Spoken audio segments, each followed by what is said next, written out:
Hello friends, આજે આપણે જાણીએ કે પાચન તંત્ર સારું ન હોય તો શરીરમાં કઈ કઈ તકલીફ થઈ શકે છે. પાચન તંત્ર સારું ન હોય તો શરીરમાં ગેસ, એસિડિટી, કબજિયાત, ડાયરિયા, વોમિટિંગ, પેટમાં દુખાવો થવો, લાંબા સમય સુધી હોય તો વજન ન વધવું અથવા તો ખૂબ ઓછું વધવું, તદુપરાંત મોઢામાંથી દુર્ગંધ આવી, અપચો થવો, આવા અન્ય ઘણા બધા લક્ષણો જોવા મળે છે.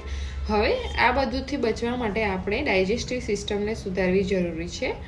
તો તેના માટે શું કરવું તે ચાલો જાણીએ. પેટ ભરીને જમવા છતાં પોષક તત્વોની કમી આવું કેમ થાય છે? આપણે જે પણ ફૂડ લઈએ છીએ તે શરીરમાં ડાયજેશન અને એબ્સોર્પ્શન જો પ્રોપર ન થાય તો પોષક તત્વો પૂરતા મળતા નથી અને તેની કમી થાય છે. હવે આ સુધારવા માટે આપણે ડાયજેસ્ટિવ સિસ્ટમ સુધારવી જરૂરી છે. જેના માટે શું કરવું તે જાણીએ. ફર્સ્ટ ઓફ ઓલ, ફાઇબરયુક્ત ફૂડ લેવું, જેવું કે લીલા શાકભાજી અને ફળોનો સમાવેશ થાય છે.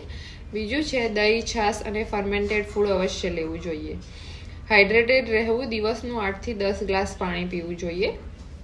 નિયમિત સમયે ભોજન લેવું અને એક સાથે ખૂબ વધારે ભોજન ન લેવું જોઈએ.